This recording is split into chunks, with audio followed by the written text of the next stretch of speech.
On Christmas Eve morning, the snow fell softly over Washington, D.C., covering the city in a soft white as families got ready for the holiday. Dr. Maya Chen was in the operations center at NASA's Goddard Space Flight Center in Maryland, where she was watching the usual flow of satellites and space debris while sipping lukewarm coffee. She had been tracking things in orbit for almost 20 years by the time she turned 42, and December 24, 2025, seemed like it would be just like any other day. "Hey, Maya, do you see this?" Tom Rivera, her co-worker, moved his chair closer to hers and looked worried. Maya leaned forward and squinted at the data that was coming in on her many screens. There were a few things in geosynchronous orbit that hadn't been there during her last sweep. Her fingers flew across the keyboard as she ran identification protocols. "That's weird," she said under her breath. "They're not sending out any transponder signals. There is also no match in our satellite database." Tom opened the data for optical tracking. "Wow, Maya, they're huge. Check out these radar cross-sections. We're talking about buildings that are the size of aircraft carriers or bigger." It wasn't the cold in December that made Maya shiver. She grabbed the red phone on her desk, which was the National Security Council's direct line. When she picked up the phone, 3 more things appeared on her screen, as if they had come out of nowhere. "This is Dr. Chen from Goddard. Something never seen before is happening in orbit. There are several large objects whose origins are unknown. I'm suggesting that we immediately move to DEFCON protocols." In just a few minutes, tracking stations in Russia, China, India, and the European Space Agency were making similar calls. Whatever the objects were, they had arranged themselves in a perfect grid around Earth's orbit, making them visible from every continent. Amateur astronomers and regular people pointed their cameras at the sky and took pictures of the strange, glowing shapes that looked like Christmas ornaments hanging from a cosmic tree. Social media went crazy. President Rebecca Martinez was in the White House Situation Room with her national security team. A composite image on the main screen showed 15 huge structures circling Earth. Each one shone with a blue-silver light that looked like it was pulsing with energy from within. General Marcus Webb, chairman of the Joint Chiefs, said, "Madam President, we can confirm that these are not Russian, Chinese, or any other known nation's technology. The materials, the energy signatures, everything is too much for us right now." "Are you telling me," the president said slowly, her knuckles white from gripping the table, "that we're looking at spaceships from other planets?" Before anyone could say anything, all the screens in the room blinked. A single transmission took over every television broadcast, radio frequency, and internet connection at the same time. The sound that came out of the speakers was unlike anything anyone had ever heard before. The sound was complicated and had harmonics that seemed to be in frequencies that most people can't hear. Maya, who was now connected to the Situation Room feed, thought it sounded like whale songs mixed with electronic music and the deep sound of Tibetan singing bowls, but it was completely strange and impossible to understand. The transmission lasted exactly 4 to 7 seconds before stopping, leaving the world in shocked silence. President Dmitry Volkov quickly called a meeting of his Security Council in Moscow. Premier Zhang Wei told the People's Liberation Army to be on full alert in Beijing. World leaders in London, Paris, Delhi, Tokyo, and Brasilia all had the same terrifying thought: humanity was no longer alone, and the person who had just announced their presence had technology that was far beyond what Earth could do. Dr. James Parker, a linguist and cryptographer for the NSA, was taken from his Christmas Eve dinner with his family and sent to Fort Meade. He was an expert in recognizing patterns and had broken some of the world's most difficult codes by the time he was 35. He felt completely helpless as he listened to the alien transmission for the 100th time. "There are patterns," he told the team over video conference, with his young daughter's uneaten cookies still on a plate next to him.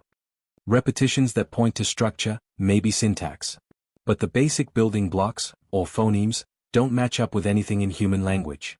We don't have the vocal cords needed to make some of these sounds." Director Sarah Cole asked, "How long will it take you to translate it?" James ran his hand through his messy hair. "Director, we're not talking about turning Spanish into English.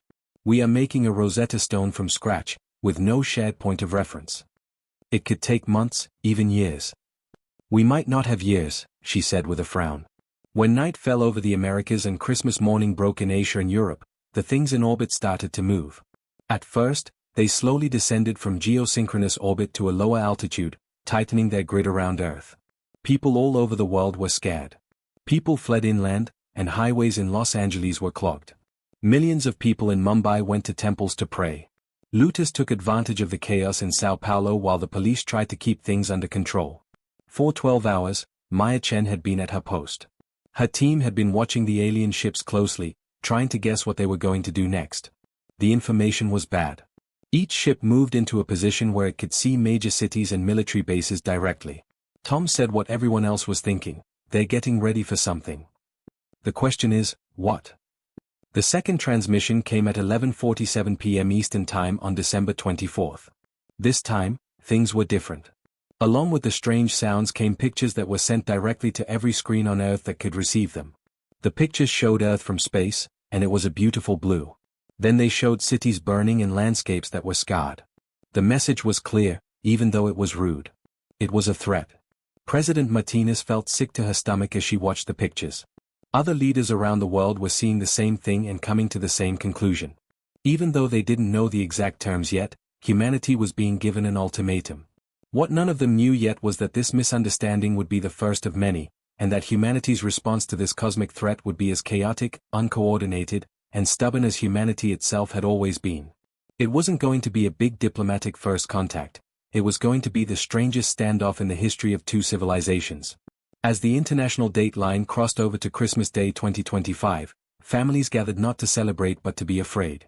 Parents held their kids close because they didn't know if this would be their last holiday together. Religious leaders prayed and gave comfort. Scientists rushed to find answers. Military forces got ready, even though they knew their weapons might not work at all against an enemy from space. And in space, 15 huge alien ships waited, not knowing what they wanted or how patient they were. They were completely unprepared for what they were about to face: the full, undiluted, impossible stubbornness of the human race. On the morning of December 25th, many cities were eerily quiet. Streets that should have been full of kids playing with new toys and families getting together for holiday meals were empty or full of people looking up at the sky. During the day, the alien ships were now visible to the naked eye. They looked like huge metallic clouds that caught and reflected the sun in strange ways. Commander Patricia Donnelly worked with military bases all over the world, from NORAD headquarters deep inside Cheyenne Mountain. The screens in front of her showed the state of global defense: fighter jets on runways ready to take off at a moment's notice, naval fleets moving into strategic positions, and missile batteries ready to fire at the alien ships. "Commander, we're getting reports from the Russians," said Lieutenant Michael Foster, whose young face was pale with stress. "They found energy buildups in 3 of the ships that are over Eurasia. The signatures point to weapons charging." Patricia's jaw got tight. "Tell the president. And get General Webb for me." President Martinez had hardly slept in the White House. Her family had been moved to a safe bunker in Virginia, but she wouldn't leave Washington. If this was the end of the world, she would face it from the top. "Madam President," General Webb's voice crackled through the secure line. "We have several confirmed reports of energy spikes throughout the alien fleet. Our analysts think they're getting ready to attack. General, what are our choices?" There was a long pause. "Not much. We can launch a full nuclear strike, but our projections show that there is very little chance that we will be able to get past their defenses. Their technology is at least 100 years ahead of ours, and maybe even more. Any attack we make could make them retaliate right away." President Martinez shut her eyes. "You can't win either way. What about talking to each other? How far along are we in translating their message?" "Dr. Parker's team is working all the time, but..." A new alarm went off at the same time in every command center. The alien ships were broadcasting again, but this time the message was different. They spoke a language that was impossible to understand, and they also had a display that appeared in the sky itself, projected onto the clouds by technology that humans could barely understand. The projection showed a timer. The numbers were different from the ones that people use, but they all meant the same thing. When the countdown hit 0, something was going to happen, and people had about 72 hours to figure out what it was. Dr. James Parker's eyes were bloodshot as he stared at his screens. His team had made some progress by finding what they thought were mathematical constants in the alien language. These could be references to the universe's physical properties. But translating a whole message? They were not even close. "Wait," said Dr. Yuki Tanaka, a Japanese linguist who had joined the team through a satellite link. "Check out this sequence here. It happens every time they show the Earth on their broadcasts. I think this could be their word for our world or for us." James pulled up the order. It was a complicated harmonic pattern, but Yuki was right, it stayed the same. "Okay, that's something. What about the countdown? Do you know what it's counting down to?" Carl Stevens, a British cryptographer, muttered, "Nothing good." All of our simulations point to this being an ultimatum. Do what you're told or else. Follow what? James asked in a frustrated tone. We don't even know what they want. World leaders all over the world were trying to answer the same question. Because of the crisis, the United Nations called an emergency meeting, and delegates met online. The arguments were loud and crazy. The French ambassador said, "We must present a united front. We look weak if we seem divided." "Weak," yelled the Brazilian delegate. "We are weak. Their smallest ship could probably destroy Rio de Janeiro. We should be trying to show that we want peace, not act like we do." The Russian delegate asked, "And how do we say anything? We can't even understand what they are saying. We don't know for sure, but they may have already said they want to be peaceful, and we are the ones who seem hostile." There was a different kind of chaos in military bases all over the world. Fighter pilots waited in their cockpits with their engines running for orders that could mean the end of the world. Naval ships patrolled international waters with their weapons systems locked onto targets they couldn't hurt. Soldiers were in charge of artillery positions, knowing that their shells would never reach space. But the military wasn't the only one getting ready for war. People all over the world were taking matters into their own hands. In Texas, rancher Bill Morrison and his neighbors got together, all armed with hunting rifles and sure that no alien would take their land without a fight. It didn't matter that the aliens were in space and their guns couldn't shoot that far, it was the principle of the thing. Jake Cooper, a surfer and mechanic from Australia, started a viral video campaign in which he flipped off the sky and used colorful language to tell aliens to piss off back to whatever rock they crawled out from. In 6 hours, 50 million people watched the video. Priya Sharma, a software engineer in India, turned her whole apartment building into a resistance cell, stockpiling supplies and making plans for what they would do if aliens came. She told her neighbors, "We survived colonization once. We can get through it again." The aliens didn't expect this answer. Their invasion plans, which had been fine-tuned over 1,000 years and dozens of conquered worlds, followed a certain pattern: contact, show of overwhelming force, negotiation with central authority, and compliance. Easy. Works well. Proven. But there was no one central authority on Earth. The UN didn't have the power to make sovereign countries do anything. And when people thought they were going to die, they didn't all agree to do what was asked of them or even fight back. They responded with chaos, defiance, fear, anger, and a refusal to accept what seemed obvious that was deeply irrational. The third transmission came in at 8 p.m. Eastern Time on December 26. This time, Dr. Parker's team had made enough progress to understand bits of what was being said. They were able to translate the message with 60% certainty. It said something like, "Unknown term, maybe primitive lesser, inhabitants of Earth, third planet. You will submit, surrender, yield to the collective empire authority of unknown proper name. If you don't comply or submit, you will face correction, punishment, destruction. You have time period, about 48 hours, to respond, comply." President Martinez read the translation, and her blood ran cold. So they want us to give up. To what? And how? We don't even know how to say what we want to say. "Madam President," said Secretary of State Jonathan Wright, "even if we could respond, we don't have the power to give up Earth. You can only speak for the US. We would need everyone to agree, and I can tell you right now that won't happen." He was correct. Everyone in that room, including President Martinez, knew it. Without talking to China first, Russia would never agree to give up. China would never agree unless it was sure that its interests were protected first. The European Union would talk about it for weeks. And then there were the smaller countries, the regional powers, the non-state actors, and the millions of people who would just say no, no matter what their government said. "Then what do we do?" the president asked in a low voice. General Webb said, "We do what we always do," with a grim smile on his weathered face. "We don't give up. We never give up. And we don't give up easily, not even to aliens from another galaxy." In military bunkers and civilian shelters, in farmhouses and city apartments, people all over the world felt the same way. People might be outmatched, outgunned, and completely out of their depth. But give up? It seemed like that word was missing from the vocabulary of all people. The countdown kept going down, and it was going to reach zero. The energy readings from the alien ships got higher. Military forces all over the world stayed on high alert. People all over the world got ready to face the unknown in labs, command centers, and living rooms. The only weapon they all had was the stubborn, irrational, and completely human refusal to accept what was going to happen. They didn't know it yet, but this defiance, this lack of cooperation, and this inability to even plan a proper surrender were about to become the best, most unplanned diplomatic strategy in history. The countdown said there were only 48 hours left. Military experts could only call the alien ship's actions on December 27 aggressive posturing.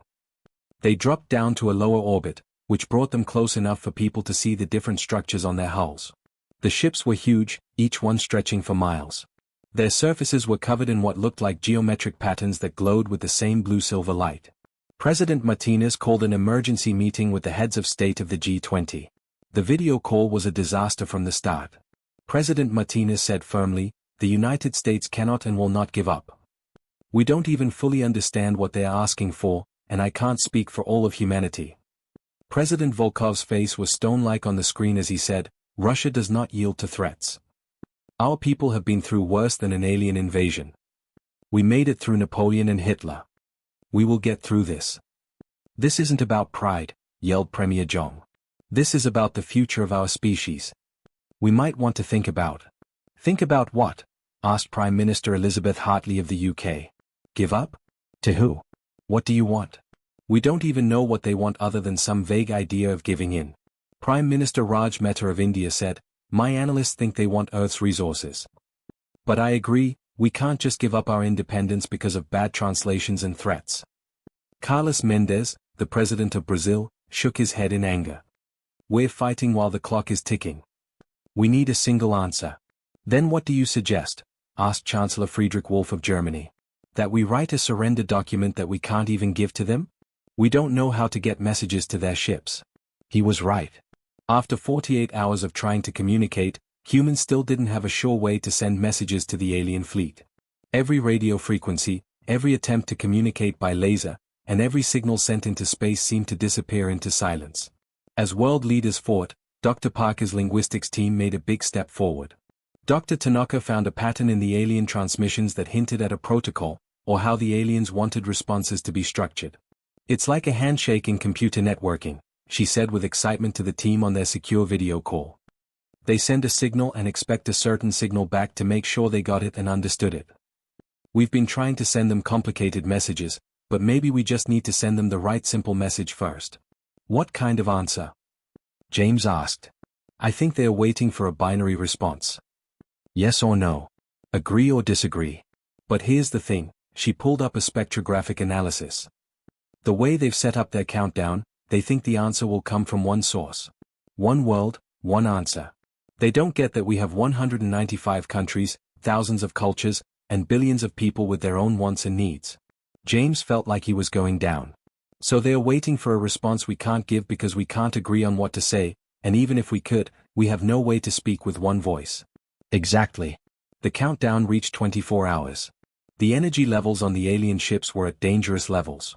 All of the world's military forces were at their highest level of readiness. Nuclear submarines came up at the same time in the Pacific, Atlantic, and Indian Oceans, with their missile hatches open and pointed at the sky. It was a pointless gesture, but it was the only one people knew how to make. And then something strange happened. Or, to put it another way, didn't happen. People stayed in cities that should have been evacuated. Businesses that should have closed stayed open. Sal Benedetto owned a deli in New York and kept making sandwiches. "What, are the aliens going to make my pastrami worse?" he asked a reporter. "I have to feed my customers." Kayoma Okonkwo, a market vendor in Lagos, Nigeria, kept selling fabric. "My grandmother lived through a civil war," she said defiantly. "My mom lived through the Ebola outbreak. I made it through the economy crashing. Aliens? Just one more issue. We live." Park Minute-jun, an office worker in Seoul, went to work because the reports are due, he told his worried wife. The reports are due, whether there are aliens or not. This wasn't really brave. It was something deeper, more human. It was the sheer bloody-minded refusal to let outside forces, even overwhelming outside forces, dictate the terms of existence. The same urge that made people climb mountains because they were there, rebuild cities after earthquakes, and keep going when all logic said to stop. The aliens, who were watching what people were saying and doing from space, were completely confused by this response. If you could call them analysts, they thought in quantum probabilities and multidimensional logic. They had predicted a number of possible human reactions, including panic and chaos, which they saw, but not all of them, attempts at communication, which they saw, but were not good at, unified surrender from central authority, which they did not see, or coordinated military resistance, which they saw, but was hopeless. What they didn't see coming was this: millions of people going about their daily lives, acknowledging the aliens in different ways, from defiant gestures to complete indifference, and refusing to give any clear answer at all. The countdown reached 12 hours. There is still no unified human response. The aliens sent another message, this one more urgent. Their linguistics programming said that the harmonics meant urgency and final warning. Dr. Parker's team translated it to mean, you have short time left. Comply or submit, or punishment correction will happen. This is the last warning. Respond, now immediately. President Martinez stood in the situation room with her tired advisors all around her. Well, she asked. Does anyone want to give up for the whole human race? Be quiet. That's what I thought, she said in a low voice. Then, louder, call General Webb. We're going down fighting if we have to. But it wasn't just governments that wouldn't give in. People all over the world were saying no in their own ways, showing how stubborn humans can be. Farmers in rural Montana formed armed patrols and dared any aliens to try to land on their land. In Rio's favelas, community leaders got their neighbors together and said they had fought off drug lords and corrupt police, and aliens would be no different. During their lunch breaks, salary workers in Tokyo got together to form neighborhood defense committees. A movement started on social media and quickly spread to all platforms. The hashtag was easy, #NoSurrender. People from all over the world, of all ages, backgrounds, and countries, posted videos of themselves saying the same thing in 1,000 different languages: no. Just no. Not no, we have a plan. Not no, because we can win. Just plain, simple, and unreasonable refusal. 20 million people watched Bill Morrison's video from Texas. He stood on his ranch with a rifle and said, "My great-great-grandfather fought Comanche warriors. My great-grandfather was in World War I. My granddad fought against the Nazis. My dad was in the Vietnam War. And I swear I'll never be the first Morrison to give up. Aliens, come on down here. Show me what you have." It was silly. It was useless. It was beautiful, and it was impossible to be human. The timer went off 6 hours. Then 3. Then 1. The whole world held its breath. And on the flagship of the alien fleet, the being that was in charge of the fleet felt something that its species had evolved beyond millions of years ago: confusion. The quantum matrices that it used to make decisions were giving it outputs that didn't match. The probability engines that had correctly predicted how 4 to 7 conquered species would act were now giving error messages that should not have been possible. The people weren't acting in any way that was expected. They were scared, as expected. They were aggressive, as expected. But they also showed nothing. They showed what they did every day. They were defiant, but they didn't have the power to back it up. Even though they didn't have any authority, they showed that they were all refusing to do something. They didn't even seem to be able to give the simple yes or no answer that the ultimatum needed. The countdown hit 0. Nothing took place. The fleet commander made a choice that would later be looked at by higher-ups as either brilliant strategic patience or terrible indecision. It chose to give more time. A new countdown appeared in the sky over Earth. 72 more hours. President Martinez couldn't believe what he was seeing in the White House Situation Room: a new countdown. They blinked, she said softly. Dear God, they really did blink. People all over the world started to have a strange realization. The aliens had threatened to do something and given a deadline. When that deadline passed without humans doing what they said, they didn't do it. Instead, they would have to reset the clock. This meant that they were either being kind or they didn't know what to do. And even when an alien force was much stronger than humans, uncertainty was a weakness that humans could use. The standoff had started. Over the next 2 weeks, the alien fleet pushed back its deadline 3 times. Every time the countdown got close to 0, the ship's weapons charged up, energy levels shot up, and people got ready to die. And every time, all that happened was that a new countdown appeared in the sky. Analysts and intelligence agencies all over the world had a hard time figuring out what was going on. At the CIA's Langley headquarters, Director Amanda Foster gathered her best minds for a brainstorming session that happened every day. Dr. Robert Chen, a behavioral psychologist, said, "They are studying us. They're waiting to see if we'll give in to fear and do what they want." Or, Agent Lisa Ward said in response, "They really don't know what to do with us." Think about it. What have they done in response to every ultimatum? There is no organized resistance or surrender, only organized chaos. We're not following their plan. Agent Ward was closer to the truth. The fleet commander was having a heated argument with the council on the alien flagship. It was a translation mistake to call it a debate. The aliens talked to each other using a complicated mix of quantum-entangled thought patterns, chemical signals that acted like pheromones, and mathematical proofs. But the basic disagreement was the same for everyone. One council member said, the indigenous population refuses all standard compliance protocols. Advise immediate cleaning and resource extraction. The fleet commander said, no. Analysis shows an anomaly that has never been seen before. The species acts in ways that don't match its level of intelligence. We don't know of any defensive adaptation that could happen.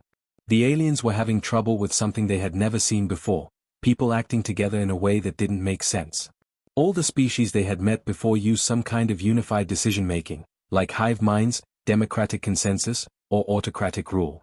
Even species that seemed chaotic had rules that could be found and used to their advantage. People also had rules for how to organize things, but they were contradictory, overlapping, always fighting with each other, and people could completely ignore them whenever they wanted. The aliens' predictive models, which had correctly predicted the actions of dozens of civilizations, were giving strange results when used on humans. On January 10, Dr. Parker's linguistics team made another big step forward. They had finally figured out enough of the alien language to send back a short message. The message was painfully simple: people here. People are here. What do you want? The alien response came within hours, and it was detailed enough that Parker's team could translate a lot of it. What they learned scared and confused them. The aliens called themselves the Sovereign Collective. They had been growing in the galaxy for more than 15,000 Earth years. Their usual way of dealing with primitive species was to absorb them into the collective, which meant giving them technological advances in exchange for total submission and access to resources. Species that said no were killed. It sounded terrible, but there was one detail hidden in the transmission that made it sound better. Their predictive models said that forcing Earth to submit would only have a 0.2% chance of success, even though humans had a huge technological disadvantage. Before calling an emergency meeting with the National Security Council, James Parker read the translation 3 times. When he talked about what he had found, everyone in the room was quiet. Let me get this straight, President Martinez said slowly. They have the tools to easily wipe us out. They know they can easily kill us off. But their computers are telling them they can't really beat us? James said, not exactly, Madam President. They're saying the cost would be too high. No matter what they do, every simulation shows that the remaining humans would keep fighting. Even if they destroyed our major cities and killed 90% of our population, they would never be able to keep the planet under control. And the resistance would be so unpredictable that it could hurt their troops beyond what is acceptable. General Webb laughed, and the sound was both funny and hard to believe. They're afraid of guerrilla warfare. These smart aliens are afraid of humans who are angry and have makeshift weapons. Dr. Sarah Klein, a strategic analyst who had been looking at how aliens act, said, it's more than that. Look at how they've set up every message and every action. They follow strict rules. Everything follows rules that have been worked out over thousands of years. We keep breaking those rules, not because we're smart, but because we don't even know they exist. They think we're very unpredictable and dangerous. The president sat back in her chair. So you're saying that not being able to organize ourselves into a proper response is actually keeping us safe? Yes, in a way. They pushed back that first deadline because we didn't respond in the right way. We didn't give up, and we didn't give them a coordinated military response they could look at. We just kept doing things that people do. And that messed up how they made decisions enough to stop the invasion. It was ridiculous. It didn't make sense. It was the most human thing ever. As always happens, the press got wind of this analysis. A strange new mood spread around the world in just a few days. Fear was still there, but it was joined by something else, stubborn pride. Seamus O'Brien, who owns a pub in Dublin, put up a sign that said, aliens welcome. Free first pint. Second pint, you tell me what you want. In Mumbai, street artists painted huge murals of people shrugging at the sky with the words sorry, can't surrender today written on them. Try again tomorrow. Mariachi bands began to play in the streets of Mexico City, dedicating songs to our confused alien visitors who don't understand that Mexicans don't back down from anyone. The #No Surrender movement turned into something more artistic. People began sending messages to the aliens, not through official channels but just by being human. Musicians played concerts in city squares, holding their instruments up to the sky. Artists made huge installations on the ground that could be seen from space. These installations showed everything from peace signs to middle fingers. Millions of people stood in their yards at the same time and waved. This was a simple, friendly gesture that had no military meaning, so the aliens spent 3 days looking for hidden threats. At the same time, governments were learning how to use their own problems as weapons. A radical plan came out of a secret meeting of NATO members: don't work together at all. The Italian Prime Minister said, "We fail every time we try to show a united front. So let's give up. Let them handle 195 countries, each with its own set of rules. Let them try to talk to the US, Russia, China, the EU, and everyone else all at once." It was bureaucratic warfare, and people had been getting better at it for thousands of years. The aliens sent a diplomatic protocol to the United Nations in an effort to start formal talks. The protocol said that only one person could speak for Earth. The UN talked about the problem for 2 weeks, set up 3 subcommittees, asked for 4 studies, and finally wrote a 200-page report that said, more discussion needed. The sovereign collective was angry and contacted individual countries. Each one gave a different answer. The US wanted guarantees of territory and the sharing of technology. Russia insisted on keeping the military balance. China wanted economic benefits. Smaller countries made groups, then broke them up, and then made new ones with different members. Some countries wanted to talk things over, while others wanted to fight. A few even offered to help the aliens take over everyone else if they could keep their own independence. There was a lot of chaos. Beautiful, crazy, and human chaos. The fleet commander on the flagship was having a migraine, which is something that humans would know right away but that its species didn't have a name for. Its probability engines had stopped making error messages and started making what could only be called mathematical shrugs. One member of the council suggested a new way to do things: suggest showing force. As a warning, destroy one major population center. The fleet commander was in charge of the simulation. The results were scary. If they destroyed New York, the US would probably respond with nuclear weapons, which would be pointless but deadly. If they blew up Moscow, Russia would do the same thing. But worse, the simulations showed that destroying just one city would bring the previously chaotic human response together. It would give them a clear enemy, a reason to get together, and a clear threat. At that moment, the people were too busy arguing with each other to fight back well. Ironically, their lack of unity was their best defense. Suggest more negotiation, the fleet commander finally said. Postpone military action until more study is done. It was a bureaucratic way to put things off that people had been using for thousands of years. The aliens were picking up on how humans do things even though they didn't want to. As January turned into February, life on Earth started to get used to the new normal. The alien ships stayed in orbit and sent messages from time to time. Human linguists were getting better at translating these messages. People realized that the world wasn't going to end right away, so the market stabilized. Some businesses even made money off of the situation. T-shirts that said "I survived first contact and all I got was this lousy t-shirt" became bestsellers. Dr. Parker ended up being the accidental chief diplomat for all of humanity, which was strange. He couldn't make deals that would be legally binding, but he could translate. He found something interesting in the translation. When the aliens talked about people, they kept using a word that meant unyielding stone or immovable object. At first, the linguistics team thought it was an insult that meant humans were primitive and didn't change. But looking at the context showed something else. It was respect. The sovereign collective valued being flexible and adaptable above all else. But they knew that being inflexible could be a different kind of strength in the right situation. People weren't adaptable. People didn't easily adjust to new situations. But people also didn't break. They didn't give in. No matter what cosmic forces told them to do, they just kept being human and doing human things. To the aliens, people were like a mountain in the way of a river. The river could go around the mountain or even wear it down over time, but it couldn't move it. And trying to blast through the mountain would cost more than just looking for another way. Are they going to leave? During one of their briefings, President Martinez asked James. No, but I don't think they're going to attack either. We're at a standstill. Because we're too stubborn to give up. Yes, basically. The president laughed, which sounded tired and happy. God help any species that tries to take over us. We can't be beaten because we're too messy. It was a joke, but it was also true. The fleet commander was also coming to the same conclusion. but they said it in a different way in their reports to the collective's High Council. Indigenous species shows an unexpected resistance pattern. Old ways of conquering don't work.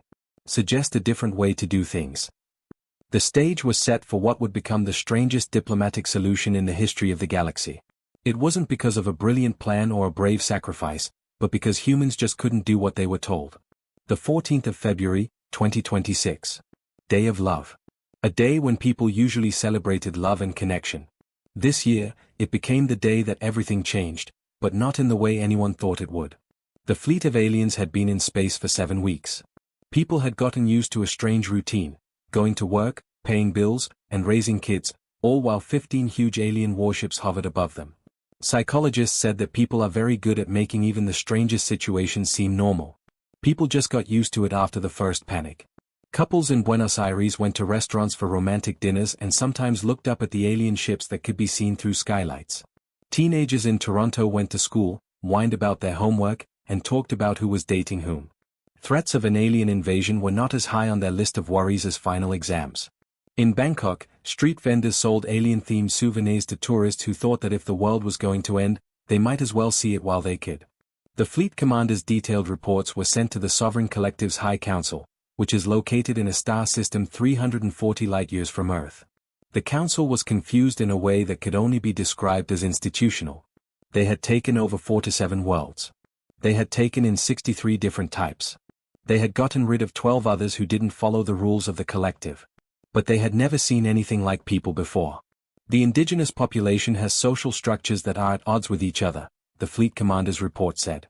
They have nuclear weapons that could kill them all, but they won't work together even when their lives are in danger. They admit that their technology is not as good, but they don't act like they are. They waste resources, don't plan well, and make decisions based on what our analysts call irrational factors. The report went on for thousands of pages of analysis, and they all came to the same conclusion. It was too hard to conquer humanity because it was too unpredictable. But the last part was the most important. The fleet commander had done thorough cost-benefit analyses. Earth's minerals, biological diversity, and strategic location were all useful, but they weren't one of a kind. It would have been too expensive to subjugate a people who refused to be subjugated, who fought without coordination but also without the option to give up, and who could keep up guerrilla resistance for generations just by being stubborn. The analysis had a lot of detailed scenarios. They wanted to take over the resources, but orbital bombardment would destroy them. Ground invasion would be met with resistance from billions of people, not armies that work together. Partial occupation would cause the same kind of chaotic violence that their models said was the most dangerous. Negotiated absorption needed people to be willing to go along with it, which had no chance of happening. The report said, the chance of successful integration is 0.003%. 99.2% chance of a long, expensive engagement. The chance of damage to the collective forces is 47%. There is only a 0.1% chance of establishing stable resource extraction. Suggestion: change Earth's classification to Category Omega, viable but non-compliant. Suggest a planned withdrawal. Dr. Parker's team had gotten a lot better at translating alien messages on Earth. When they got a message from the Alien High Council to the fleet, they worked hard to figure out what it meant. James ran through the halls of NSA headquarters to get to Director Cole's office after finding out what they had found. "They're leaving," he said, out of breath. "The transmission, it's an order to leave." Director Cole looked up quickly. "Are you sure?" "With 95% certainty." The High Council told the fleet commander to disengage from the immovable obstacle and redirect resources to compliant sectors. This is a rough translation. President Martinez was on secure video calls with world leaders within an hour. People were cautiously happy but also confused. "Why?" asked Hartley, the Prime Minister. "Why would they leave when they could kill us?" Dr. Klein, the strategic analyst, said, "They don't get what they want by destroying us. They wanted an Earth that was under their control, not one that was destroyed. And we've shown that we can't be controlled because we can't even get our act together enough to give up." President Volkov's face was the closest thing to a smile anyone had seen from him. "So we won because we were too Russian to quit." President Martinez said, "Too American to give up." "Too British to bow," said PM Hartley. "Too human to make sense," said Premier John with an unusual sense of humor. They were all correct. The alien fleet started to leave on February 15th. The ships didn't just disappear or warp away in a flash of light like in movies. They just raised their orbits slowly and carefully, following the rules that governed how they worked. It took them 3 days to get to the point where they would no longer be in Earth's orbit. People did what they do best during those 3 days, they made a big deal out of the moment. Someone in Australia started a live countdown to the last ship leaving. It went viral, and at one point, more than 2 billion people were watching it at the same time. Musicians held farewell concerts. A radio DJ in London played Hit the Road Jack over and over again, saying it was setting the mood for our departing guests. This is a typical example of how people are rude. But there were also times when I really thought about things. Religious leaders from different faiths talked about what the meeting meant. Scientists talked about what this means for where humans fit into the universe. Philosophers argued about whether or not people had passed or failed a test given by the universe. "We didn't win," said one CNN pundit. "We didn't lose. It was a correct judgment. People didn't beat the sovereign collective with their military strength or their ability to make deals. They were just so wonderfully themselves, chaotic, stubborn, contradictory, and impossible to predict or control, that it wasn't worth the trouble to beat them." Dr. Maya Chen, who had first seen the alien ship 7 weeks ago, watched them leave from the same observation station. Tom Rivera was next to her. He asked, "Do you think they'll come back?" Maya thought about the question. "Maybe. But they'll need to do things very differently if they do. We weren't what they thought they would find here." The fleet commander wrote the last report on the flagship as it moved away from Earth's orbit. In the part where suggestions for future collective operations were made, it added a special note. Species designation, human. Earth is the name of the planet in the Sol system. Status, can't be conquered using standard methods. Suggestion, don't get in touch. Species shows category omega traits, it has viable intelligence, could be an ally or a threat, but its cultural frameworks don't work with collective integration. Important, species has conflicting social groups, works without a single authority, and shows resistance behavior even when there are no options for survival. Trying to control this species would cost more than it would be worth. Tag for long-term observation, but don't get involved. To put it simply, people were too much trouble. The last alien ship left Earth's orbit on February 18 at 3:47 p.m. Greenwich Mean Time. People all over the world stopped what they were doing to watch. Some people cheered. Some people cried tears of joy. Some people felt a strange sense of loss because they would never know what they could have learned from the aliens if they had been able to talk to them peacefully. President Martinez spoke to the country and the world from the White House. 7 weeks ago, we faced the greatest crisis in human history, she said in a speech that was seen around the world. We weren't all on the same page. We couldn't agree on what to say. We fought, we disagreed, and we each handled it in our own way. And somehow, that saved us. Not because we wanted it to happen. Not because we're great at making plans. But that's just how we are. We're hard-headed. We're a mess. Even if the rules come from beings much more powerful than us, we don't follow them if we don't agree with them. I'm proud of our disagreements, our chaos, and our inability to give up properly today. That's just how we are. And it seems that is enough. People connected with the speech because it was honest. People hadn't turned into heroes. They had just been themselves, and that was enough. As life slowly got back to normal in the days that followed, strange stories began to come out. Bill Morrison, a rancher in Texas, put the picture of himself holding his rifle up to the sky in a frame. It was on the wall of his living room with a plaque that said, "The day we didn't quit." In Australia, Jake Cooper started a foundation to raise awareness about stubbornness. In Lagos, Kayoma Okonkwo gave interviews about how crisis resilience is something that all people have. Scientists started looking at every piece of information they had gathered during the alien visit. The technology they showed off, the physics that their ships suggested, and the biology that their transmissions suggested all opened up new areas of research. There had been no transfer of technology, cosmic wisdom, or help for humanity. But they had proof that we weren't alone and that we could take care of ourselves. The linguistics team led by Dr. Parker kept learning about the alien language. James had become something of a celebrity as the man who had learned to talk to aliens, even if the conversation had been very basic. He always said the same thing in interviews, we didn't really talk to each other. We didn't really get what the other person was saying. But there are times when you don't need to talk perfectly. Sometimes, just making it clear that you won't back down is enough. It became a well-known saying that was used on motivational posters and memes on social media. These usually had pictures of the alien ships in orbit or people going about their daily lives despite the cosmic threat above. But maybe the most important thing that happened after that was in secret debriefings and strategy meetings in capitals all over the world. What now? Was the question that military leaders, diplomats, and scientists all had to deal with. We got lucky, General Webb said in a meeting at the Pentagon. We lived not because we were strong, but because we were too disorganized to win easily. We can't count on that plan again. Then maybe, said Captain Jennifer Brooks, a young Air Force analyst, the plan is to stay that way. What if our differences and inability to come together even in times of crisis are actually ways to protect ourselves? What if we make being unpredictable official? It was a radical idea to make a weakness into a planned strategy. The talk that followed would affect how Earth deals with aliens for many years to come. The last signs of aliens disappeared from orbit.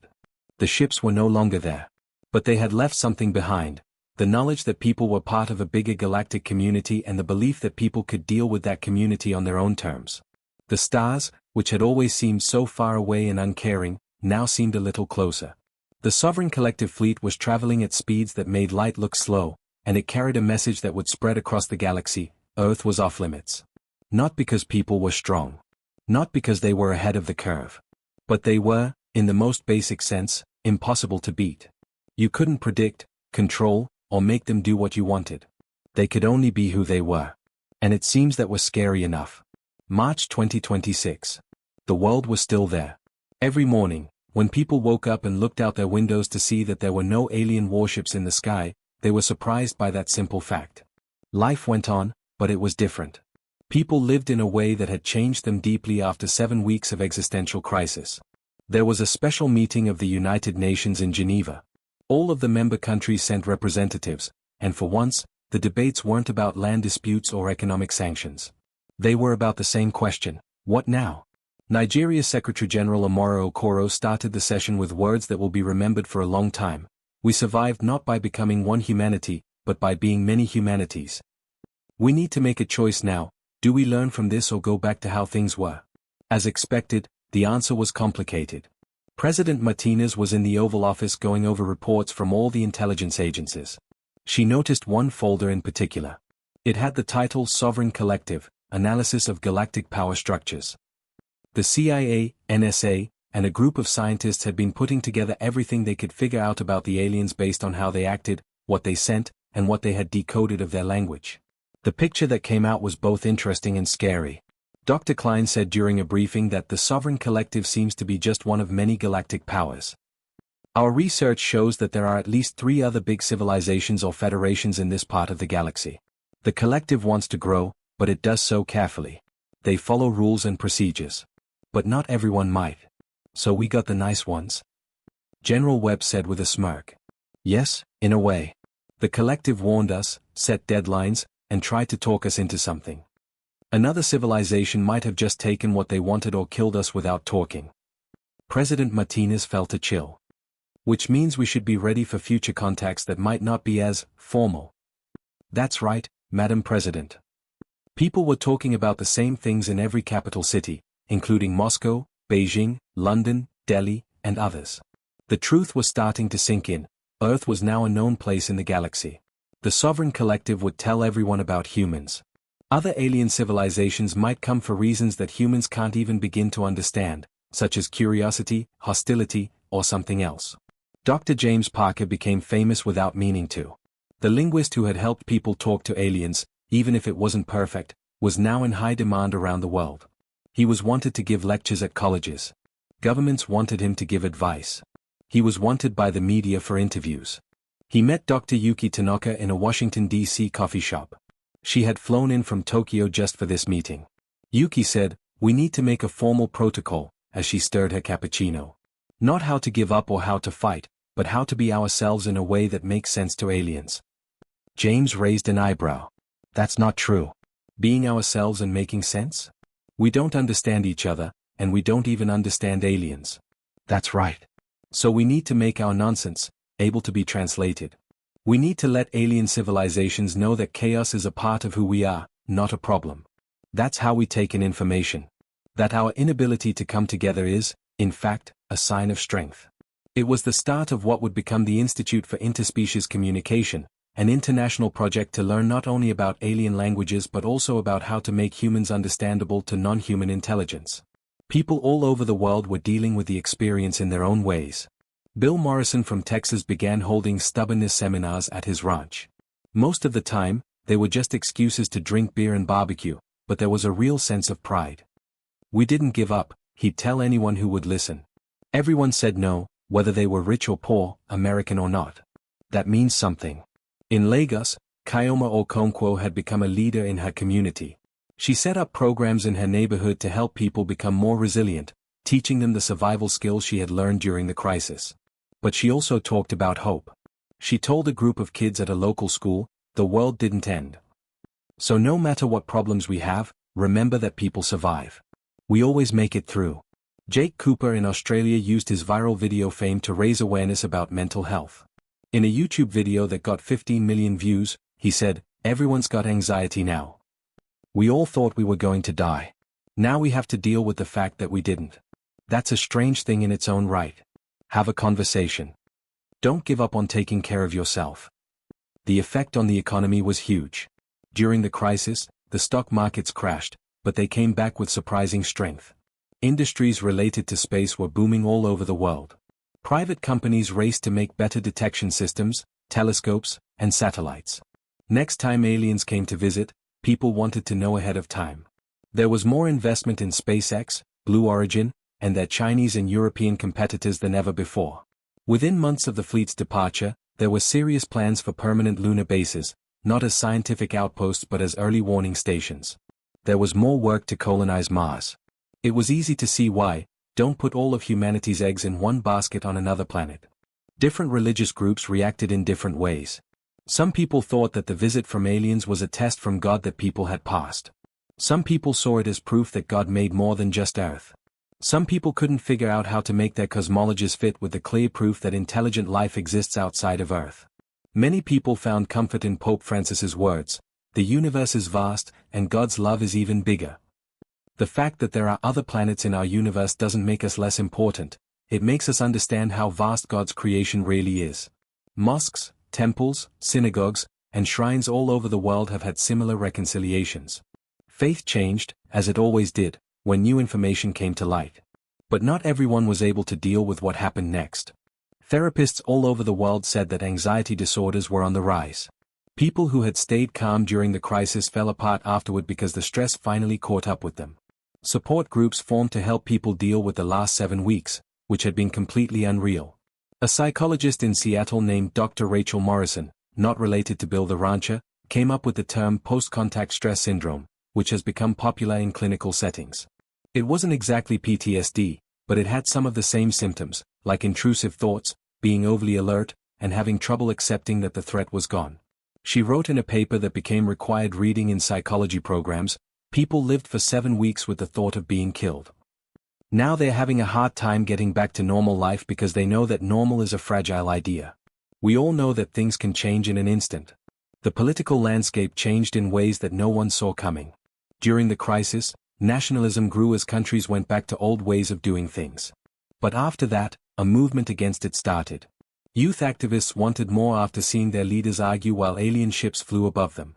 Protest groups in dozens of countries used the slogan "One Planet, One Chance" to call for more cooperation between countries. They didn't want a world government because the alien crisis had shown how important diversity is, but they did want ways to quickly coordinate things around the world when they needed to. In May 2026, 147 countries signed the Budapest Accords as a result. The agreements didn't give any new authority to supranational organizations. Instead, they set up protocols like early warning systems for possible alien contact, shared scientific databases, and coordinated response frameworks that respected national sovereignty while allowing for collective action. It was a very human compromise, working together without being the same and coordinating without being the same. There was a different conversation going on in secret military briefings. General Webb met with people from Russia, China, the UK, France, and a dozen other countries in a secure building in Switzerland. General Zhao Wei of China said, "We got lucky because they followed the rules. Next aliens might not." General Webb said, "Agreed. We need real defensive abilities. The nuclear option would be like killing yourself against any civilization that could travel between stars. The meeting led to the Zurich Protocols, which were secret for years but basically set up a joint task force to work on space-based defense systems. It was the first time that traditional enemies worked together so closely in the military because they realized that threats from outside of Earth made their own conflicts seem small. There was a revolution among scientists. The information gathered during the alien visit, though limited, opened up new areas of physics. The alien ships had shown propulsion systems that seemed to go against what we know about physics. They got their energy from things that people couldn't make. Their knowledge of materials science was hundreds of years ahead. Dr. Maya Chen was in charge of a team at NASA that looked at every piece of sensor data from the alien ships. She told the President's Science Advisory Committee, "We can't copy their technology. But we can see where we don't know enough. They've given us a plan, even if they didn't mean to." Within a year, there were groundbreaking papers in materials science, quantum field theory, and energy storage. These papers were all based on trying to figure out what the aliens had shown was possible. People couldn't make a faster-than-light drive, but they could now picture the physics that might make it possible. Schools all over the world started to include contact studies in their lessons. Kids learn not only about the alien visit but also about what it means to be human in a galaxy full of other intelligent beings. Philosophy classes dealt with questions that had seemed purely academic before. What makes someone a person? How do you talk to someone who thinks in a completely different way? What do other civilizations owe to humanity? Hiroshi Tanaka, who was 12 years old, wrote an essay that won a national contest in Tokyo. His teacher had told the students to think about the visit from the aliens. Hiroshi said, "The aliens thought we would act like one thing. But we're not just one thing. We are millions of things that fight and disagree. My mom says that's a mess. But it's our mess. And it's strong because you can't break all the parts at once." It was a child's insight, but it said something deep that adults were still having trouble putting into words. Life had found a new balance by the summer of 2026, 6 months after the aliens left. People worked, raised families, fought about politics, fell in love, got divorced, started businesses, wrote books, and made art. Life went on as usual for people. But there was a difference, small but noticeable. People now looked at the stars in a new way. They were completely sure that someone was out there looking back at them. And they were proud, maybe too proud, but completely human, that when the first real test came, people had passed. Not by being smart, working together, or making a heroic sacrifice. But they stayed the same, stubborn, chaotic, impossible to predict or control, and too stubborn to quit even when quitting was the smart thing to do. "We're humanity," President Martinez said in a speech that day. "We don't make sense. We don't stick to the rules. We fight with each other all the time. But we also don't quit. Always." People all over the world raised their glasses to that idea in living rooms, bars, and public squares. It wasn't eloquent or inspiring in the usual way. But it was true. And truth, humanity was learning, was often stranger and stronger than fiction. 340 light-years away in the Sovereign Collective's Administrative Center, humanity had become a case study without Earth's knowledge.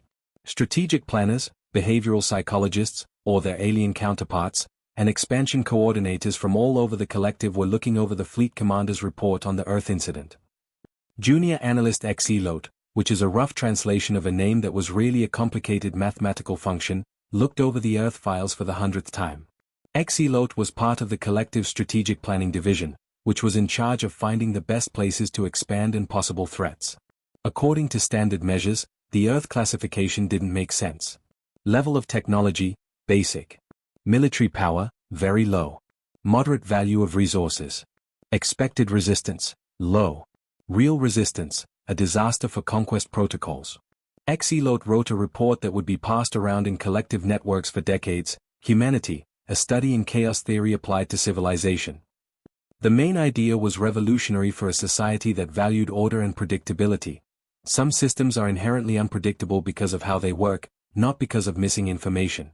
People weren't disorganized because they didn't have any. It was like the weather, millions of interacting variables made patterns that couldn't be controlled or predicted exactly, only statistically modeled within broad limits.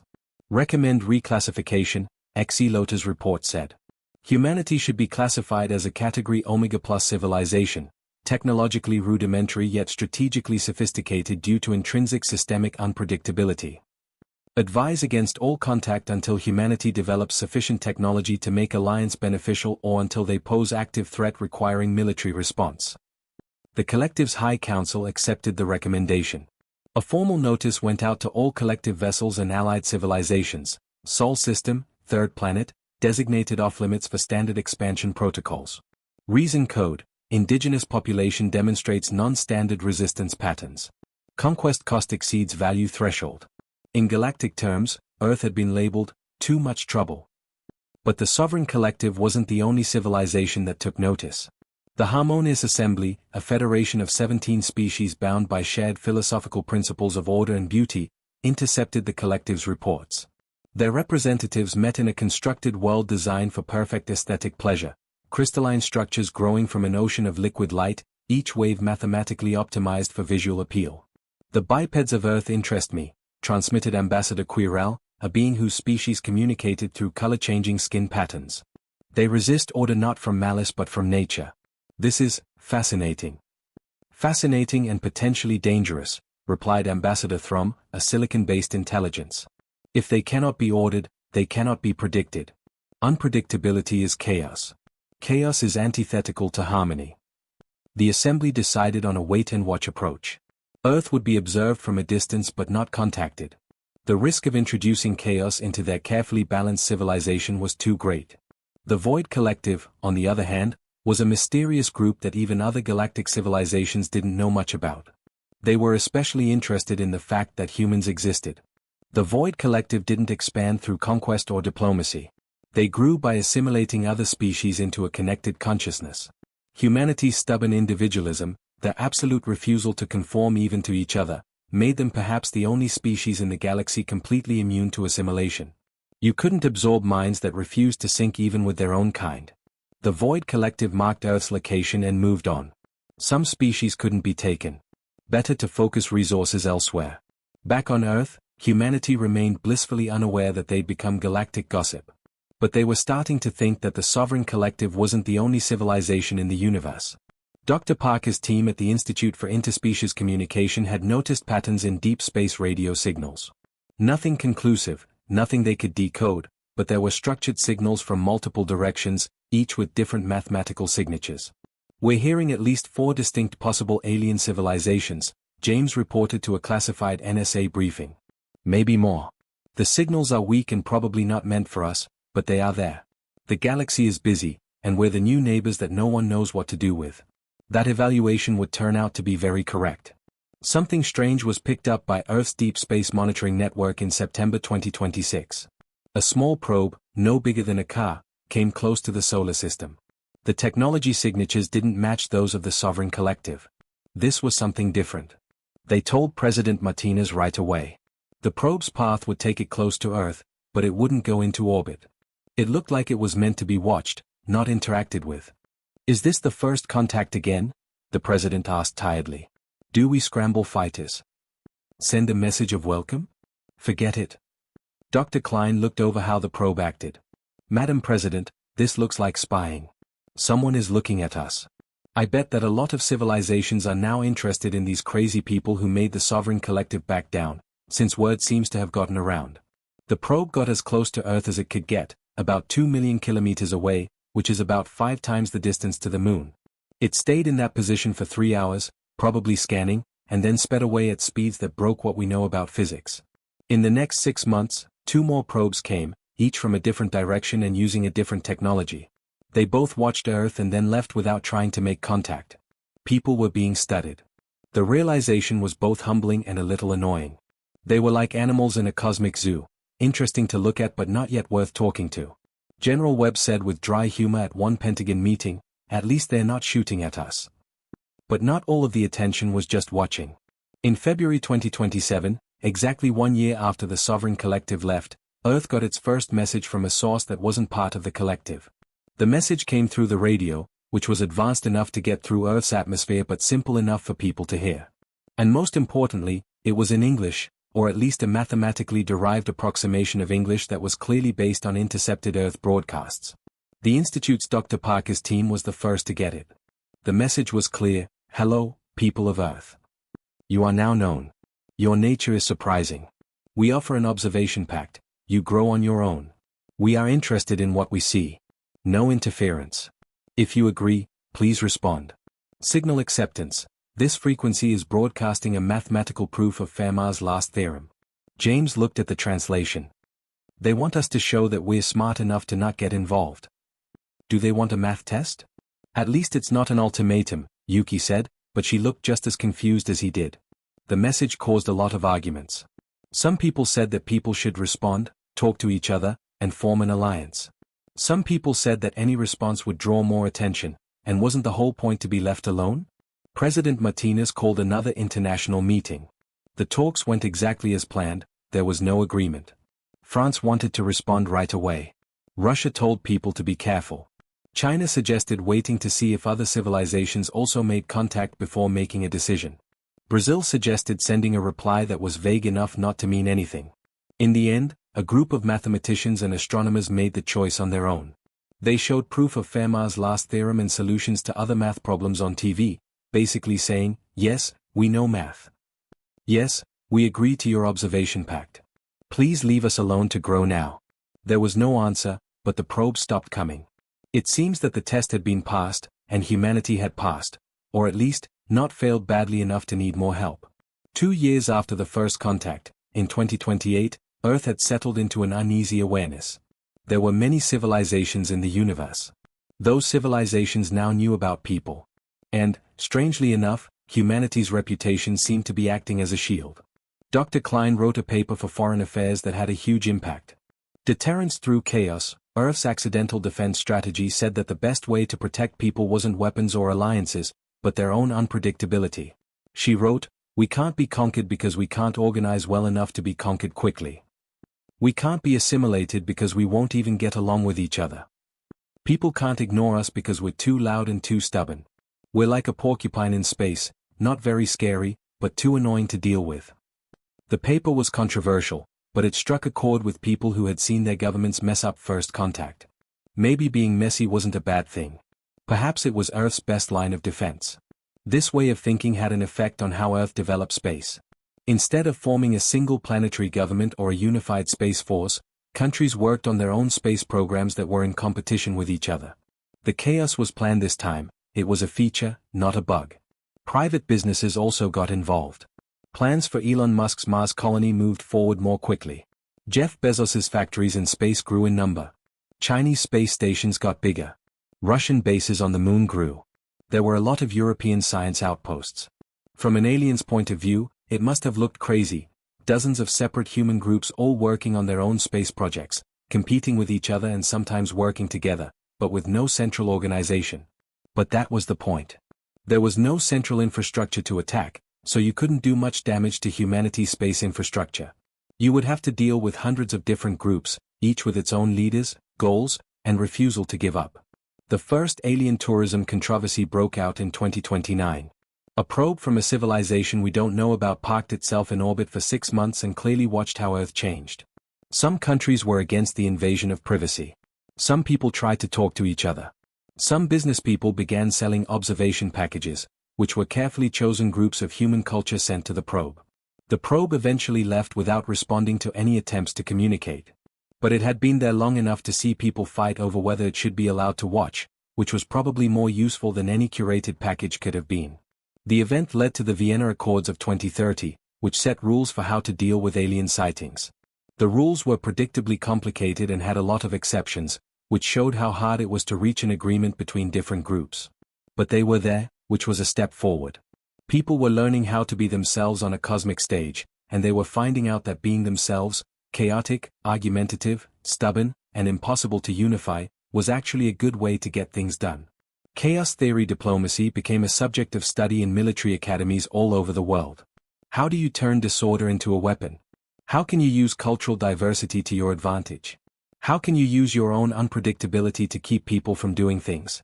The answers were still being worked out, but the questions themselves were a big change in how people thought about strategy. Earth wasn't trying to become a powerful force in the galaxy by using strength or unity. They were trying to make things too hard to care about. And, oddly enough, it looked like it was working. 5 years after first contact, in 2031, Earth was known in some parts of the galaxy as the Chaos Planet. It was a world of brilliant but completely unpredictable primates who had somehow turned their own problems into a way to protect themselves.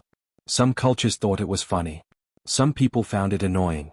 From a sociological point of view, some people thought it was really interesting. But they all agreed on one thing: Earth was too hard to conquer, too chaotic to fit in with, and too stubborn to be a real threat. People in the galaxy thought highly of humanity. They were the species that won by refusing to lose, even when losing was the smart thing to do. People didn't think they would join the galactic community like this. But it was very, very human. 6 years after the Sovereign Collective left, Earth had come up with what could be called a strategy for dealing with the rest of the galaxy by 2032. The main thing they did was be themselves very loudly while quickly and chaotically building up their space skills. The results were interesting but not clear. There were now 17 research outposts on Mars, each from a different country, and 5 private companies. They worked together when they needed to, like sharing life support resources in emergencies and doing joint scientific research. But they were always competing for prestige and new discoveries. The way people settled down looked like organized chaos, which is exactly what people do. Dr. Maya Chen, who is now in charge of NASA's Exoplanetary Defense Initiative, spoke to a congressional committee about the most recent improvements to space infrastructure. She said, "We currently have 342 satellites that are only for monitoring deep space. That's true for all countries and private businesses. They don't all talk to each other well, but together they cover almost every angle of objects that are coming toward us. It's unnecessary, wasteful, and absolutely necessary." Senator Patricia Rodriguez from California raised an eyebrow. "Are you saying that the best way to protect ourselves is to have so many systems that aren't working together that it's not possible to attack them all?" "Yes, Senator. That's exactly what it is." The people on the committee looked at each other. Even though it was a silly plan, the aliens had already shown that silly worked for humans. The moon was the first truly international extraterrestrial territory for humans, if not the first unified one. The Lunar Accords of 2030 said that no country could claim ownership of lunar land, but any country or business could build facilities there. It was easy to see what would happen: more than 40 different lunar bases, from China's huge Taikonaut city to Luxembourg's surprisingly strong mining operations to a private resort being built by a group of hotels. Lieutenant Commander Sarah Okoye of the International Lunar Security Force, a name that made the force sound much more international and coordinated than it really was, drove a rover around the settlement area, settling arguments between rival facilities. She said over the comlink, "The Chinese mining crew is upset because the waste system at the American research station is leaking into what they say is their extraction zone. The Americans say that the Chinese claim is based on coordinates that were never officially registered. In the meantime, the European habitat is upset that both operations are making too much dust, which is getting in the way of their solar panels." That week, she had 3 fights like this. The moon is like a small version of Earth, with different groups fighting for their own interests while reluctantly working together on important infrastructure like the shared oxygen generation facility and the emergency medical center. But the arguments, which were annoying, had a point. If an alien civilization wanted to attack or claim resources on the moon, they would have to deal with 40 different ownership claims, 12 different legal systems, and the bureaucratic nightmare of figuring out who really spoke for whom. It was a way to stop people by making things hard to do. The Institute for Interspecies Communication had grown into a huge international effort with offices in 30 countries back on Earth. Dr. James Parker, who is now in his early 40s and has a lot more gray hair than when they first met, led a team of more than 300 linguists, mathematicians, psychologists, and xenobiologists. Their mission had changed. At first, they were only interested in learning the language of the Sovereign Collective. Now, they study every alien transmission, probe signal, and piece of evidence they can find about the galactic community that humanity has stumbled into. James said during a TED Talk that 50 million people watched that we found at least 7 different alien civilizations. We know about the Sovereign Collective. Then there's the Harmonious Assembly, who seem to be obsessed with beauty and order. We don't know much about the Void Collective, but what we do know is scary. There are the Quiet Ones, who have sent probes but have never tried to talk to anyone. And we've picked up signals from at least 3 other sources, but we can't say what they are yet." He clicked on the next slide. "What's interesting is how they seem to see us. We have intercepted enough messages to know that people are talking about us. Most people seem to agree that humans are unusual. We don't fit their ideas of what a primitive civilization should be like. We're too loud to ignore, too chaotic to conquer, and too unpredictable to put in a box." The people in the audience laughed, but they were proud of it. It was very human to be hard to put into a box. Not everyone liked how Earth handled cosmic diplomacy in a messy way. A group called Unified Earth had formed that wanted to make a real planetary government so that the galaxy would see a united front. Their spokesperson, Marcus Chen, who used to be the UN ambassador, but is not related to Maya, gave passionate speeches. "We look like children to these advanced civilizations. Kids who can't agree on anything. We need to be united if we want to be taken seriously." Some people supported the movement, but others strongly opposed it, saying that unity would make people vulnerable in the same ways that disunity currently protects them. The argument reached its peak at the 2033 Global Summit in Sydney, where people from all over the world came together to talk about the future of Earth in space. As expected, the proceedings were chaotic, with groups forming and breaking up, alliances changing, and at least 3 people walking out in protest over procedural disagreements. In other words, it was the best and most frustrating kind of democracy. The Sydney Accords finally came up with a compromise that no one liked but everyone could live with, a voluntary coordinating body called the Planetary Coordination Council. This body had no power to make decisions but was a place for people to talk and share information. The most human solution was to make an organization that would help people disagree while still making it look like they were working together. While Earth's leaders argued about how to run the planet, regular people kept pushing the boundaries of space. More than 5,000 people lived off Earth by 2034. They lived in orbital stations, lunar bases, and Martian outposts. They were miners, scientists, business people, tourists, and more permanent residents raising families in low gravity. Tommy Chen, who was 8 years old and had never been to Earth, was born on Luna.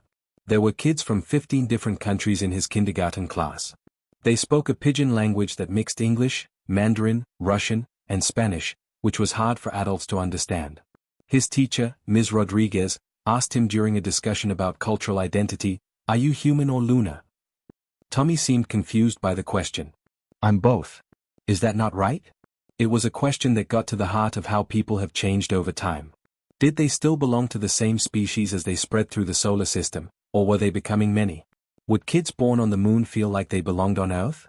Would people who live on Mars think of themselves as humans or Martians? Yes, the answer was usually human. They were both and neither, and it depended on the situation. It was hard to understand. In June 2034, an alien civilization sent a message to Earth on purpose for the second time. This time, the message came from a group that called itself the Consortium of Free Traders. The message was written in very good English, which suggests that they had been watching human broadcasts for years. "Hello, everyone. We are a business that is interested in trade. You have valuable cultural things like music, art, literature, and entertainment. We have tools, materials, and knowledge. Suggest a trade. No politics, no conquest, just business. If you're interested, please reply. We set up a neutral trading post on the edge of your star system." The message caused a lot of discussion. Was this real? A joke? A chance? A trap? Private companies were very interested right away. Disney wanted to know if they could sell the rights to stream their shows to people from other countries.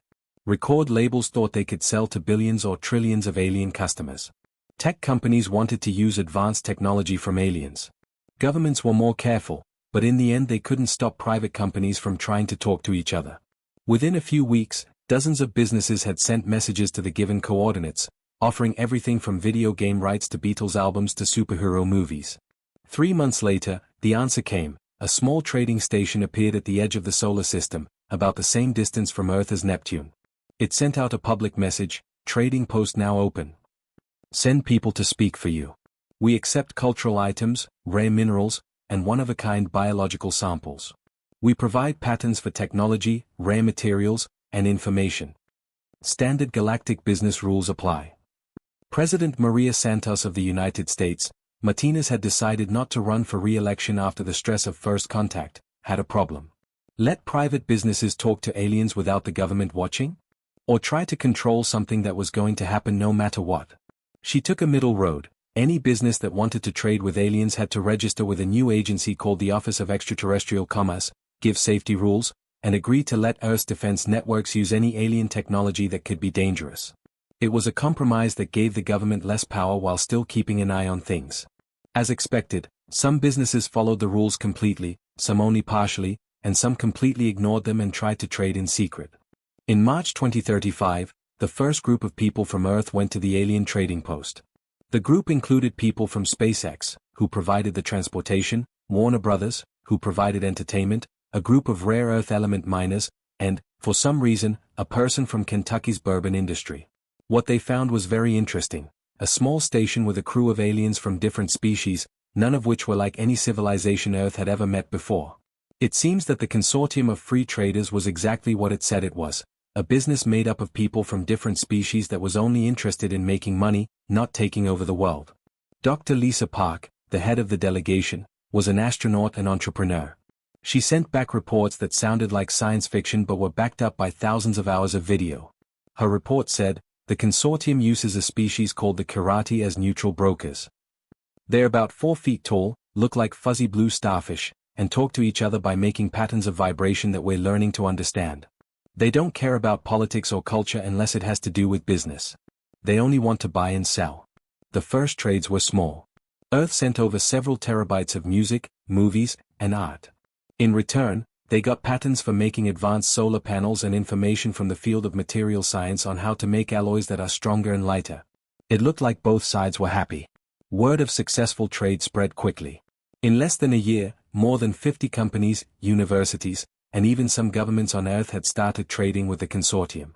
Earth was slowly, chaotically, and without any planning becoming a part of the galactic economy. Not everyone was happy with this change. The Earth First movement said that trading with aliens could lead to cultural contamination and dependence on technology. They held protests outside the corporate headquarters and at spaceports. Their worries weren't completely baseless. By 2036, alien technology was showing up on Earth. These weren't advanced weapons or devices that would change the world, but small improvements. Batteries that work better because of alien chemistry.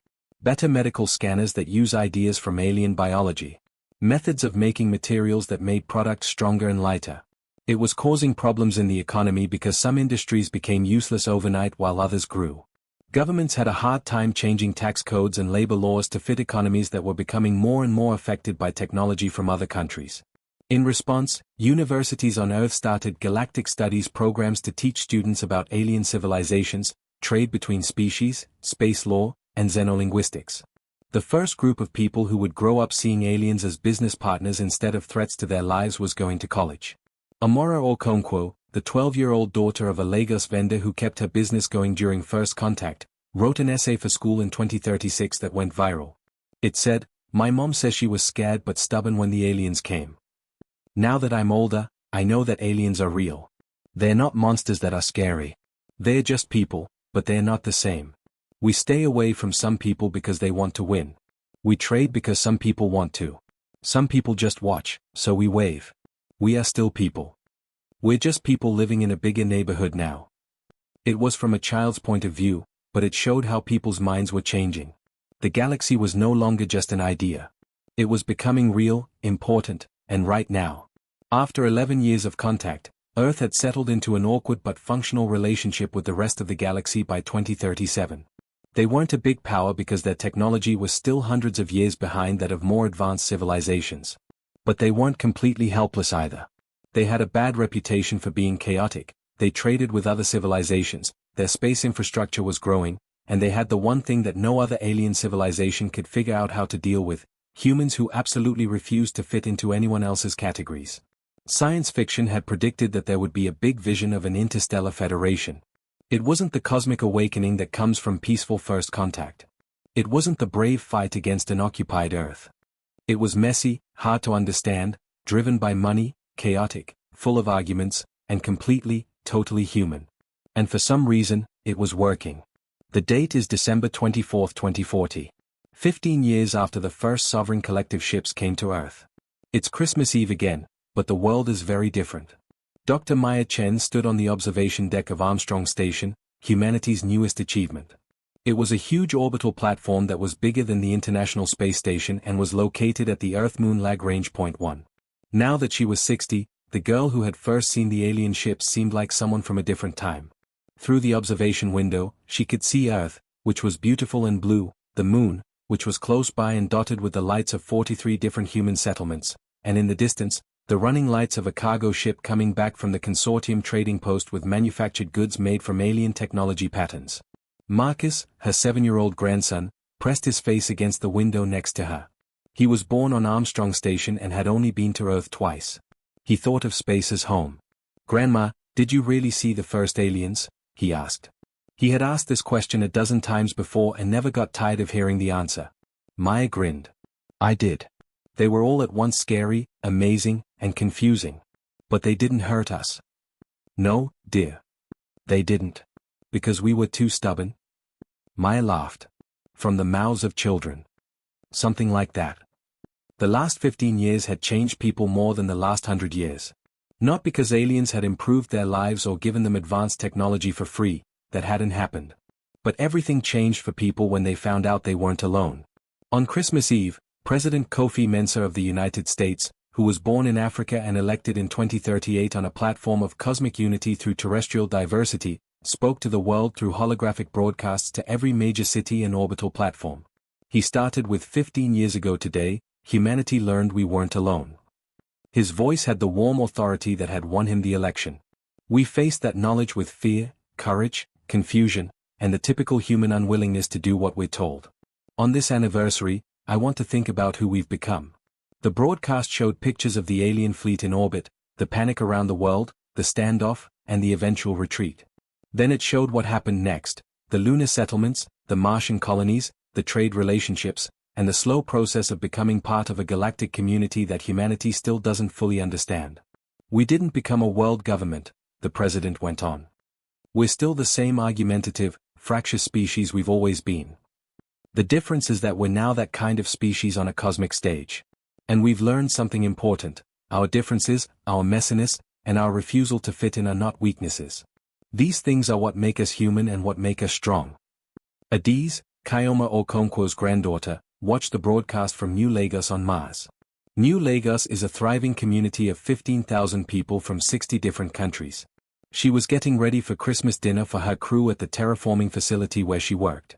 The terraforming project was the biggest thing people ever tried to do. It took generations to make Mars livable.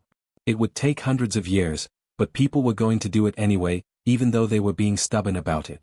Adiz told her co-workers, who were Nigerian, Chinese, Brazilian, and American engineers, "My grandmother used to tell me about the days when the aliens first came. She said she kept selling fabric because she wouldn't let fear win. Look at us now, we're making a whole new planet because we don't want to be stuck on just one." Dr. Li Wei, her co-worker, raised his glass of recycled water to toast. "To the stubbornness of people. May it keep the galaxy guessing." They drank to that. General Emily Foster looked over the most recent intelligence on galactic affairs in the classified briefing rooms of the Planetary Defense Coordination Center. This huge building under Geneva coordinated Earth's defensive networks. It was a complicated picture. The sovereign collective had not come back, but they had been busy elsewhere, taking over 2 more civilizations in the last 10 years. The Harmonious Assembly sent out a few more observation probes, but they still didn't want to talk to anyone. The Void Collective was still scary and hard to understand. But scientists had found new civilizations, some of which seemed genuinely friendly or at least not dangerous. Yuki Tanaka, the head of intelligence and daughter of Dr. Tanaka, who helped translate the first alien messages, said, "We found what looks like a civilization called the Explorers Guild. They're a loose group of species that work together to find out more about science. They've said they want to learn more about our culture, especially how we solve problems by making things messy." General Foster nodded. "Suggestion? Careful involvement. They seem real, but we should stick to our usual rules. Lots of contact points, no one central authority, and lots of backups. So the usual mess." That's right. Earth's diplomatic strategy had become to talk to aliens through many uncoordinated channels, making sure that no one point of failure or compromise could happen. It made the more organized alien civilizations go crazy, but that was the point. The Institute for Interspecies Communication had grown into a worldwide network of centers that study alien cultures and help people get in touch with them. Dr. James Parker, who is now in his 50s and is widely regarded as the world's leading expert on xenolinguistics, taught at the Institute's main campus in Geneva. His current project was big. He wanted to make a complete database of all known alien languages, ways of communicating, and ways of life. It was huge, messy, always changing, and showed the work of thousands of researchers from many different countries. To put it another way, it was very human. He told his students that the key to talking to aliens is not to find a language that everyone can understand. It's being okay with the idea that we might never fully understand each other and still talking to each other. We've been doing that with each other for thousands of years, which is what makes us strong. Every conversation between people crosses cultural, linguistic, and personal lines. We're used to talking to each other even when we don't understand. A young woman named Fatima Hassan from Egypt, one of his students, raised her hand. Professor, do you think we'll ever really get along with aliens? Not just trading or watching, but being friends? James thought about the question. We're getting started. The consortium traders have regular human partners that they like to work with. Some of the scientists in the Explorers Guild have worked with human researchers. It's not friendship in the way we think of it, but it is a relationship. Link. That's something. Luna City, the largest permanent settlement outside of Earth with more than 50,000 people, had a Christmas celebration that combined customs from all the cultures that lived there. Kids who were born on the moon and had never felt Earth's gravity sang Christmas carols in a mix of languages. Their parents from 100 different countries shared food and stories. Tommy Chen, who is now 17 and getting ready to go to the Lunar Institute of Technology, saw the Earth rise over the moon's horizon. He had been to Earth once, when he was 12, for 3 months. It was so heavy that it felt like wearing a suit made of lead. He was back on the moon, thankful and sure of one thing: he was not Terran, but lunar. But he was also a person, without a doubt. The stubbornness to do things his own way, the refusal to accept that challenges were impossible, and the creativity that came from necessity, those were traits he inherited from a species that had proven itself across the solar system and, in a small way, across the galaxy. At the consortium trading post, which has now grown into a large station with a permanent human presence, Ambassador Carlos Rodriguez, the grandson of the senator who questioned Dr. Chen years ago, was working out Earth's first official treaty with an alien civilization. The Explorers Guild wanted to be able to look through human cultural archives, like literature, philosophy, and art, in exchange for working together on research and sharing some technology. It had been 6 months of talks because, as expected, different groups on Earth wanted different things from the deal. You need to understand, Ambassador Rodriguez said to the Explorers Guild representative, who looked like a crystalline tree with what might be eyes scattered across its branches, humanity doesn't speak with one voice. I can speak for the Earth Coordination Council in negotiations, but each country, business, and group can make its own plans. The alien's communication device translated its answer as "I understand. There are records of the many different ways your species has authority. We think it's a waste of time, but we respect your cultural norms. The Explorers Guild values having different points of view. Humanity offers the most variety." It was almost a nice thing to say. Historians in New York City, where the United Nations has its archives, were putting together what they called the First Contact Chronicles. This was a complete record of the first 15 years of human awareness of the cosmos.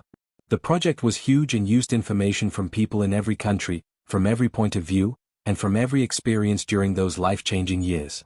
The project was run by Dr. Sarah Morrison. Dr. Rachel Morrison, her mother, came up with the term post-contact stress syndrome. It helped millions deal with the mental effects of finding out they weren't alone. Sarah had grown up in the shadow of first contact, and she spent her whole career making sure that the lessons learned would never be forgotten. In an interview, she said, "What strikes me is how unprepared we were and how we made it through anyway. We didn't have a single government, a clear plan, or a real plan. We just kept being people. We fought, and we wouldn't give up. And it worked. Not because it was smart, it wasn't. But only because it was real. The aliens thought we would act like other civilizations they had met before. Even if we wanted to, we couldn't. We could only be ourselves." On Christmas Eve 2040, people all over the world celebrated. They did so on Earth, in orbit, on the Moon, on Mars, and at the many stations and outposts that humans had set up throughout the solar system. They were all different kinds of celebrations that showed different cultures, traditions, and values. But they all had one thing in common: they were thankful for being alive, proud of what they had done, and determined to keep going. 15 years ago, we faced the unknown together, but separately, President Mensa said at the end of his speech. These words will be remembered for a long time. We didn't survive by being together, we survived by being different. We didn't survive by being organized, we survived by being creatively chaotic. As we look to the future and the stars we are slowly getting closer to, I want to say what we've learned. The strength of humanity is that it is impossible to predict, impossible to defeat, and impossible to convince that something can't be done. We are stubborn, disorganized, argumentative, and completely unstoppable. And the galaxy is figuring out how to handle it. People all over the solar system raised their glasses, toasted each other, argued about politics, made plans, dreamed dreams, and generally acted like the impossible, wonderful, and frustrating species they had always been. Astronomer Dr. Peter Wong noticed something strange while working at a small research station in orbit around Saturn to study the rings. It was a faint but organized signal coming from outside the solar system. Not from any civilization that Earth had found. A new thing. He smiled as he started to run the analysis. It had been 15 years since the first contact, but it seemed that humanity's journey through space was just beginning. There were more neighbors to meet, more civilizations to confuse with human stubbornness, and more chances to show that chaos and creativity were their own kinds of strength. Wong recorded the signal and sent it to Earth, where it went to the Institute, the Coordination Council, and the different research groups that would want to look at it. Soon, dozens of separate, uncoordinated teams would be looking at it, coming to different conclusions, arguing about what to do, and probably all trying to get in touch with each other in their own ways. It would be a mess. It would be a mess. It would be very human. And somewhere else in the galaxy, another alien civilization was about to find out the hard way what the Sovereign Collective had already learned. Humans didn't follow the rules. They didn't fit the patterns. There was no way to predict, control, or convince them to follow the rules. They could only be human, stubborn, different, argumentative, creative, and completely impossible to beat because they were too disorganized to lose and too determined to give up. Maya Chen looked out at the Earth, the Moon, and the vastness of space beyond. She thought back to that first Christmas Eve 15 years ago when everything changed. She thought about how scary, confusing, and terrifying it was to face the unknown. And she thought about how people had reacted, by not giving up, by staying true to themselves, and by turning their biggest weakness into their biggest strength. "Grandma, what are you thinking?" Marcus asked, breaking her daydream. Maya smiled and hugged her grandson. "Sweetheart, I'm thinking about how lucky we are. It's a good time to be alive because people are just starting to explore space. There will be times when it is scary, messy, and confusing. But it's going to be great too. Because we're hard-headed. Because we're people." And in the end, that was all that mattered.